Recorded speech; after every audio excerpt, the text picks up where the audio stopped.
Kita beralih ke Jawa Tengah, Saudara. Produsen uang palsu di Boyolali berhasil dibekuk oleh pihak Polres Boyolali pada Jumat 24 September kemarin. Ada 9 tersangka yang diamankan oleh Polres Boyolali yang berasal dari Kota Bandung, Blora, Bantul, Jawa DIY, Surabaya, dan juga Nganjuk, Jawa Timur. Kapolres Boyolali AKBP Mori Ermon mengatakan pembuatan dan peredaran uang palsu ini berawal dari informasi masyarakat yang diterima anggota Satreskrim Polres Boyolali. Informasi lebih lengkapnya akan disampaikan oleh rekan wartawan kami dari Tribun Solo. Ada Tri Widodo yang saat ini sudah tersambung bersama kami. Halo Tri Widodo. Tri, bisa Anda jelaskan bagaimana kronologi pengungkapan kasus peredaran uang palsu di Boyolali ini? Iya, Firza dan Tribuners, bisa saya informasikan bahwasannya peredaran dan pencetakan uang palsu yang dilakukan di Boyolali, tepatnya di Mojosongo ini berawal dari adanya laporan masyarakat. Masyarakat menyampaikan kepada pihak kepolisian bahwa di salah satu rumah, yakni salah satu rumah milik tersangka D, diduga terjadi tindakan pencetakan uang palsu, sehingga pihak kepolisian kemudian melanjutkan dengan melakukan penyelidikan lebih lanjut. Benar saja, kemudian setelah dilakukan penyelidikan pada tanggal 12 September lalu, pihak kepolisian Polres Boyolali kemudian langsung melakukan penggerebekan. Pada saat itu pelaku sedang melakukan pencetakan uang palsu tersebut, Firza. Tri, lantas ada berapa total lembar uang palsu yang diamankan oleh pihak kepolisian Polres Boyolali ini? Iya, Firza, temuan pencetakan uang palsu di Boyolali ini cukup mengagetkan. Pasalnya jumlah uang yang dicetak ini jumlahnya sangat banyak sekali, mencapai 8.516 lembar pecahan uang yang terdiri dari 100.000, 50.000, dan 20.000. Adapun totalnya jika dinominalkan sebagai rupiah mencapai 496.030.030 rupiah, Firza. Meski begitu, menutup kemungkinan ada beberapa miliar uang palsu yang sudah beredar di masyarakat, Firza.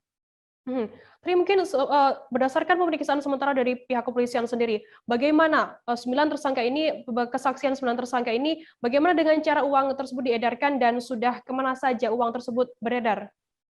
Iya, Firza dan Tribuners, uang palsu yang dicetak warga Boyolali ini ternyata sudah menyebar di mana-mana, bahkan sudah menyebar di hingga wilayah Aceh, kemudian Surabaya, Bekasi, dan Tangerang. Adapun motif yang digunakan pelaku untuk menyebarkan uang ini adalah dengan menjualnya melalui sistem 1:5, jadi satu uang asli ditukar dengan 5 uang palsu, misalnya 1 juta ditukar dengan uang 5 juta.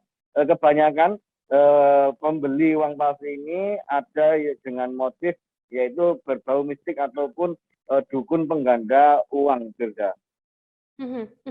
Tri, lantas bagaimana dengan tingkat kemiripan uang palsu ini dengan uang asli? Iya, kemarin juga sempat dari BI Solo mengecek langsung ke Polres Boyolali mengenai uang palsu ini. Ternyata dibanding dengan temuan sebelumnya, uang palsu ini lebih halus lagi atau tingkat kemiripannya lebih tinggi dibanding temuan sebelumnya. Meski begitu, tetap terjadi perbedaan dengan uang asli, di mana uang palsu yang di Boyolali ini lebih halus lagi dibanding dengan uang asli. Gitu, Firza. Baik, Tribuners, jurnalis kami Tri Widodo dari Tribun Solo juga sudah melakukan wawancara dengan Kapolres Boyolali AKBP Mori Ermon dan juga Kepala Unit Pengelola Uang Rupiah BI Solo Purwanto. Berikut liputannya untuk Anda. Dari tersangka yang kita amankan, total tersangka yang kita amankan 9 tambah 1 DPO, jadi 10 sebenarnya. Dan DPO-nya nanti akan saya sampaikan. Untuk ancamannya, kita terapkan terkait dengan pasal 36 ayat 1 Undang-Undang Nomor 7 2011 tentang mata uang, dijuntukan dengan pasal 244 KUHP, ancaman pidananya 15 tahun. Kemudian yang kedua, pasal 36 ayat 3 Undang-Undang Nomor 7 tahun 2011 kita juntukan juga dengan pasal 245 KUHP, ancamannya juga 15 tahun. Kemudian yang ketiga, kita kenakan pasal 37 ayat 2 Undang-Undang Nomor 7 Tahun 2011 tentang mata uang dengan ancamannya paling lama seumur hidup. Jangan lupa subscribe, share, komen, dan like ya.